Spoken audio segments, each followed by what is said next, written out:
اعوذ باللہ من الشیطان الرجیم بسم اللہ الرحمن الرحیم یا ایہا الذین آمنوا لا تتخذوا اليہود والنصارى اولیاء بعضهم اولیاء بعض ومن یتولہم منکم فإنہ منہم ان اللہ لا یہدی القوم الظالمین۔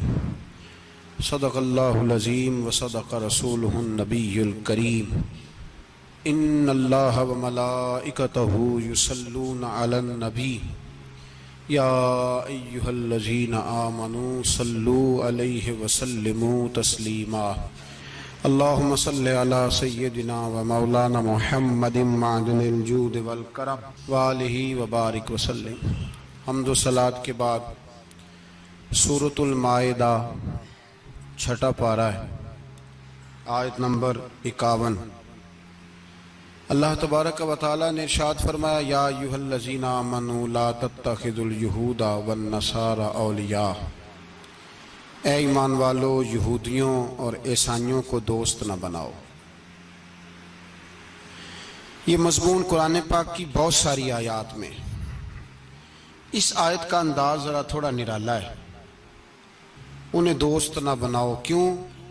اس لیے کہ بعضهم اولیاء بعض، وہ آپس میں ایک دوسرے کے دوست ہیں۔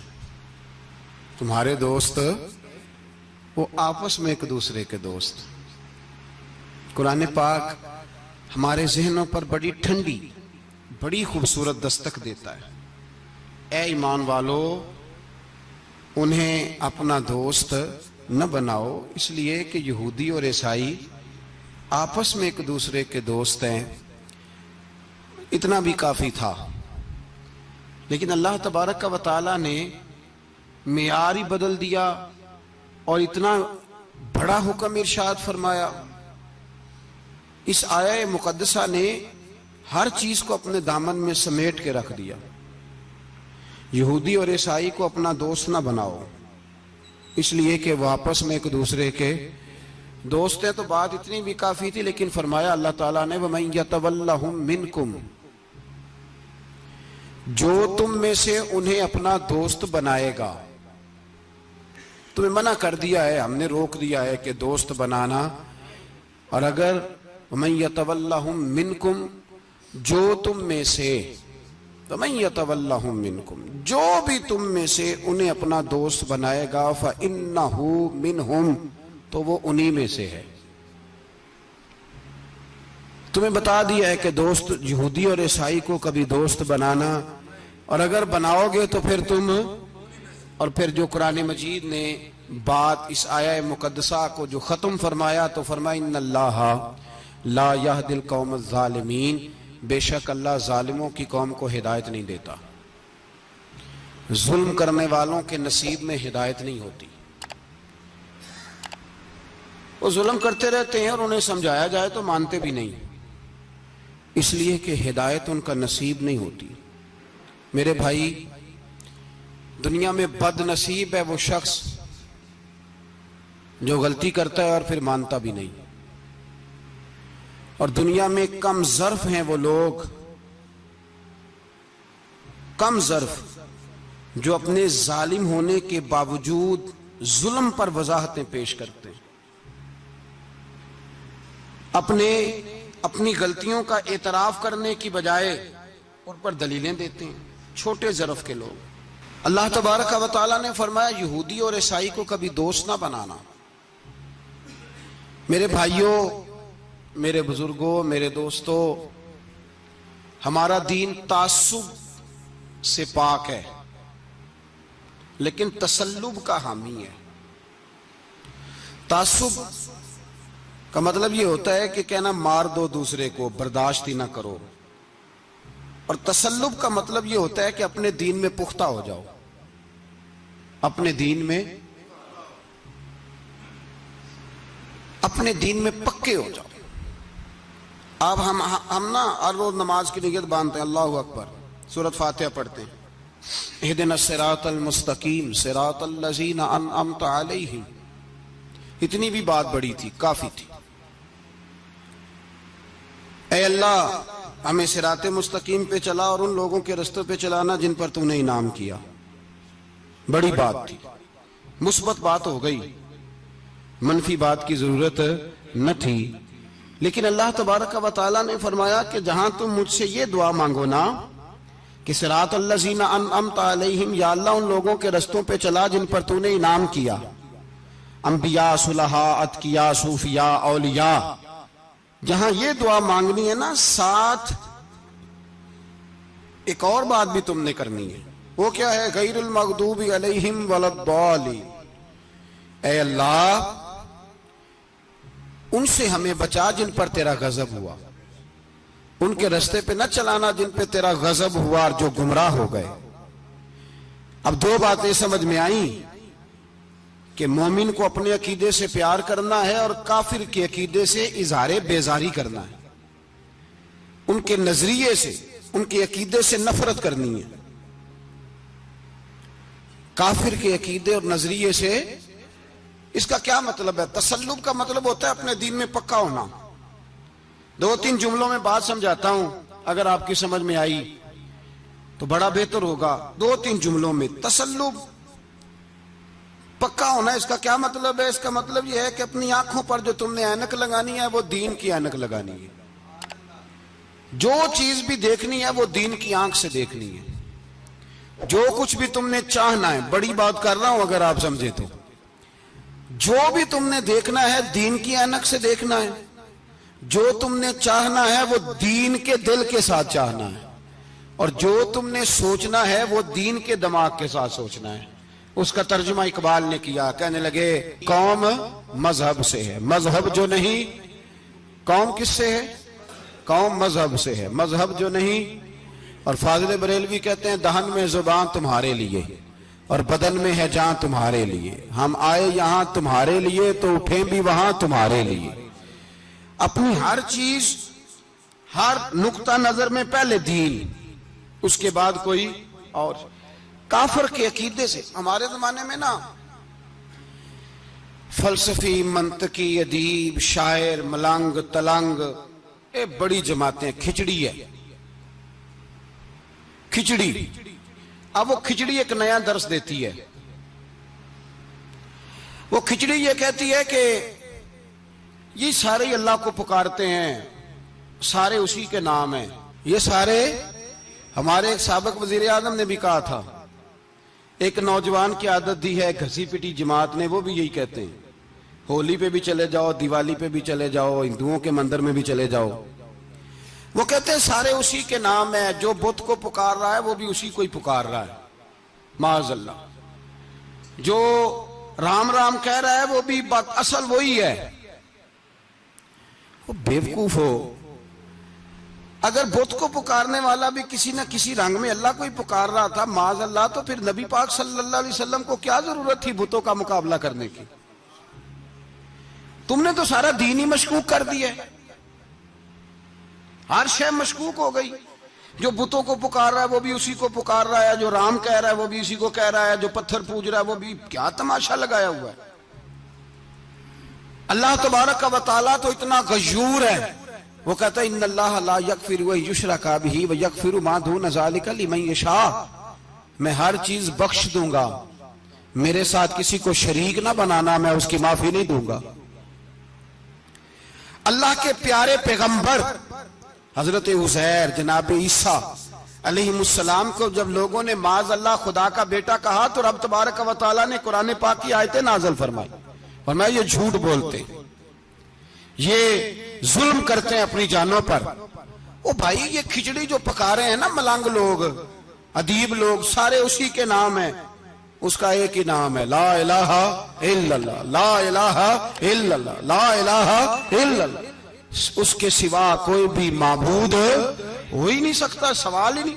او خدا کے بندے، یہ فلسفہ. اور پھر ہم سیانے بڑے، ہمارے دلوں میں رحمت بڑی ہے، نرمی بڑی ہے. کافر کے حق میں، مشرک کے حق میں سارے جی اسی کو پکارتے ہیں. تو زیادہ مہربانی کرنے والا ہے یا نبی پاک زیادہ رحمت للعالمین ہے؟ حضور نے تو فرمایا بت کے پجاری سے جہاد ہوگا تلوار کے ساتھ، پنڈت اور جوگی کاٹے جائیں گے تلوار کے ساتھ. جو اللہ تبارک و تعالیٰ کی توحید میں کسی کو شریک کرے گا مسلمان اس کے خلاف اٹھیں گے. تو کہہ رہا سارے یہ ایک ہیں. تسلب نہیں، دین کی پختگی نہیں. ہمارے ہاں لوگ مسئلہ پوچھتے ہیں پاکستان میں جو عیسائی رہتے ہیں نا وہ غریب ہیں، پاکستان میں جو عیسائی رہتے ہیں نا وہ، اور جو امریکہ میں رہتے ہیں. پاکستان کے اندر جو لوگ ہیں نا وہ مسئلہ پوچھتے ہیں، کہتے ہیں جی عیسائیوں کے ساتھ کھانا پینا جائز ہے. میں نے کہا امریکہ میں جب رہتے ہو تب کیوں نہیں پوچھتے؟ یہاں تم مسئلہ پوچھتے ہیں نا لوگ عیسائیوں کے ساتھ کھانا پینا جائز ہے کہ ناجائز، اور وہاں جب تمہیں ضرورت ہوتی ہے پاسپورٹ کی تو عیسائی بی بی سے نکاح کر لیتے ہو. اور پوچھو نا اپنے ملک کے سیاستدانوں سے، پوچھو ان سے کہ تمہارے بچے جو جا کے وہاں روٹیاں کھاتے ہیں تو کون سے ہوٹل ہیں جہاں بالکل جائز تمہارے لیے علیحدہ سے پکتا ہے؟ وہ جو تم نے وہاں رشتہ داریاں کی ہوئی ہیں، تمہارے بچے وہاں رہ رہے ہیں تو وہاں مسئلے نہیں یاد؟ اگر ایک غریب نالی صاف کرنے والا عیسائی آئے تو اس کے بارے میں فتویٰ ہے کہ اس کے ساتھ روٹی نہیں کھانی، اور ٹرمپ آ جائے تو پھر کوئی مولوی مسئلہ نہیں پوچھتا کہ اس کے ساتھ کھانا جائز ہے کہ ناجائز ہے. ہمارا وہ جو کفر کے معاملے میں اظہار بیزاری تھا، نفرت کافر کے عقیدے سے، ہم کبھی نہیں کہتے کہ عیسائیوں کے مندروں کو آگ لگا دو. کبھی جلوس لے کے گئے ہیں کہ مندر گرانا ہے؟ بولے ان کا گرجا کبھی گرایا ہے؟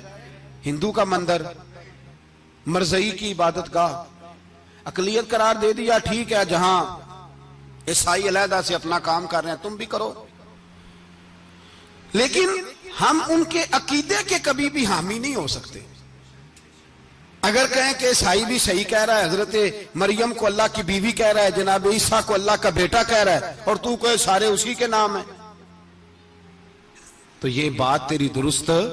اس لیے کہ ہم تو روز کہتے ہیں قل هو اللہ احد اللہ الصمد لم یلد ولم یولد، نہ کسی کا باپ ہے نہ کسی کا بیٹا ہے. ولم یکن لہ کفوا احد، اس کا تو کوئی ہمساری نہیں، اس جیسا دوسرا کوئی ہے ہی نہیں.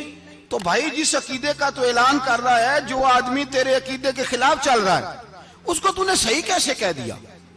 یہ کیسے ہو؟ تو میرے بھائی اسلام یہ کہتا ہے کہ اساس، بنیاد، نظریہ، تو اپنے نظریے پہ ناز کرے گا، دوسرے کے نظریے سے اظہار بیزاری کرے گا. اور بھائی جاگو اور بس کر دو، جاگ جاؤ. اساس، بنیاد، نظریہ اصل ہے، اور اصل پر سمجھوتا ہو سکتا؟ ہو ہی نہیں سکتا. بخاری شریف میں ایک حدیث ہے، بات مضبوط کرنے کے لیے عرض کرتا ہوں. حضرت یحییٰ ایک تابعی بزرگ ہے، وہ کہتے ہیں حضرت عبداللہ ابن عمر رضی اللہ تعالیٰ عنہ میرے پاس آئے تو میں نے ان سے کہا حضور ہمارے محلے میں ایک جماعت رہتی ہے مسلمانوں کی، وہ نمازیں بھی پڑھتے ہیں، روزے بھی رکھتے ہیں، زکوٰۃ بھی دیتے ہیں، حج بھی کرتے ہیں، بس تقدیر کو نہیں مانتے. صرف ایک چیز کے انکاری ہیں، تقدیر کے. تو کیا حکم ہے؟ تو آپ فرمانے لگے ان سے کہہ دو کہ ہمارا تمہارا کوئی تعلق نہیں، ان سے کہہ دو ہمارا تمہارا کوئی رشتہ نہیں، ہمارا تمہارا کوئی کسی قسم کا رابطہ. اور فرمایا ان کو بتا دینا کہ رسول پاک کے صحابی نے فتویٰ دیا ہے جتنی مرضی نمازیں پڑھو، جتنے مرضی روزے رکھو، اور احد پہاڑ کے برابر اگر تمہارا دل کرے تو صدقے کرو، پر تمہارا کوئی عمل اللہ کی بارگاہ میں قبول نہیں جب تک تمہارا عقیدہ صحیح نہیں، جب تک تمہارا نظریہ ٹھیک نہیں، اتنی دیر تک کوئی عمل اللہ کی بارگاہ میں تمہارا قابل قبول نہیں. اساس پر، بنیاد پر کوئی سمجھوتا ہو سکتا؟ بنیادوں پر سمجھوتے نہیں ہوتے بھائی. اور ایک ہوتا ہے گناہگار، ایک ہوتا ہے غدار. گناہگار اور غدار میں بڑا فرق ہوتا ہے. ایک آدمی شراب پیتا ہے، کسی نے اس کو منع کیا تو اس نے کہا یار میری غلطی ہے، آئندہ نہیں پیوں گا، وہ گناہگار ہے. ایک نے کہا نہیں پینی چاہیے، وہ کافر ہے. ایک نماز نہیں پڑھتا، اس کو کہا پڑھ، بہانے لگاتا ہے کپڑے نہیں صحیح، رمضان سے شروع کروں گا، کوشش ہے بس، وہ گناہگار ہے. ایک کہتا ہے نماز پڑھنی نہیں چاہیے، وہ کافر ہے. ایک کے جیب میں پیسے تھے، حج کرنے نہیں گیا، بہت بڑا گناہ کیا. ایک کہتا ہے حج کرنا ہی نہیں چاہیے، وہ کافر ہو گیا. او بھائی گناہگار اور ہوتا ہے، غدار، دونوں میں فرق ہے. اب تو غداریاں ہو رہی ہیں، سرے عام حملے ہو رہے ہیں، حکومتوں پر پریشر ہے. یورپ 1 منٹ سے پہلے مرزئی کو ویزا دیتا ہے، قادیانی کو ویزا دیتا ہے. یہ سپر کافر ہیں قادیانی اور مرزئی، اور بڑی ذمہ داری سے کہہ رہا ہوں، یہ کل بھی کافر تھے، آج بھی، کل بھی کافر تھے اور آج بھی، اور قیامت تک. اور اگلی بات سن لو، من شکا فی کفر ہی فقد کفر، جو ان کے کفر میں شک کرے وہ بھی کافر ہے. سن لو، یہ فتویٰ دے دینا بے شک جس کو مرضی. من شکا فی کفر ہی فقد کفر، جس بندے نے مرزئی کے، قادیانی کے کافر ہونے میں شک کیا، وہ بندہ بھی پکا کافر ہے، پیٹا کافر ہے، جس نے ان کے کافر ہونے میں. تو جڑے آکر سانو پتہ ہی نہیں لگا اسی کی کر بیٹھے، ان کے لیے کوئی قانون نہیں. وہ جس نے کہا ہے نا مرزئی اس کا قانون بدلنا ہے، اس کو ایک پرچی تیری میری بھی شامل ہے. ایسے ہی نہ کہنا کہ وہ بڑے بے ایمان نکلے، کافر نکلے. تو نے بھی ٹھپا لگایا ہے، تو ساتھ ہے، تو شامل ہے. جب قومی اسمبلی میں یہ قرارداد پیش ہو رہی تھی تو ان کو ووٹ دینے والے ان کے گناہ میں شریک تھے، مجرم تھے، ساتھ شامل تھے. ان کو معافی نہیں ملے گی، ان کو لمبی توبہ کرنی پڑے گی اللہ کی بارگاہ میں، انہیں آنسو بہانے پڑیں گے ان کو ٹھپے لگانے کی وجہ سے. بچ نہ جایا کرو کہ حکمران برے ہیں تو ہم بڑے نیک پرہیزگار ہیں. ٹھپے لگانے والے ساتھ شریک ہیں جرم. کہتے پتہ ہی نہیں چلا. کیسے پتہ نہیں چلا؟ کیسے پتہ نہیں چلا؟ یہ تو جو مدہوش ہوتے ہیں انہیں پتہ چل جاتا ہے یہ نبی پاک کی عزت کی بات ہو رہی ہے. بندہ مدہوش ہو نا، مدہوش، بے ہوش ہو مسلمان، رسول اللہ کی بات ہو تو اس کی بھی آنکھیں کھل جایا کرتی ہیں. اور تم جاگتے پڑھے لکھے اسمبلیوں میں بیٹھے مالدار، تم پتہ ہی نہیں چلا قانون بدل گیا، خبر ہی نہیں ہوئی. یہ دھوکہ کسی اور کو دینا. ہم تمہارے ان دھوکوں میں آنے والے کہ کسی اور کو سنانا کہانیاں، ہمیں نہیں سمجھ آتی تمہاری کہانیاں. کہتے غلطی ہو گئی، بھول گئے. اور وزیر اعلیٰ صاحب کہتے ہیں اس کو نکال دینا چاہیے. کس نے نکالنا ہے نا تماشا. کہتے ہیں اس کو نکال دینا چاہیے جس نے اس قانون میں. تو کس نے نکالنا ہے؟ حکومت تو آپ کی ہے، تو کون نکالے گا؟ شرم کرو، مر جاؤ ڈوب کے. یہ تمہارا طریقہ ہے؟ جرم کرتے اور جرم کر کے کہتے ہو نہیں نہیں نکال دینا. کون نکالے گا؟ نکالو، پتہ چلے تمہارا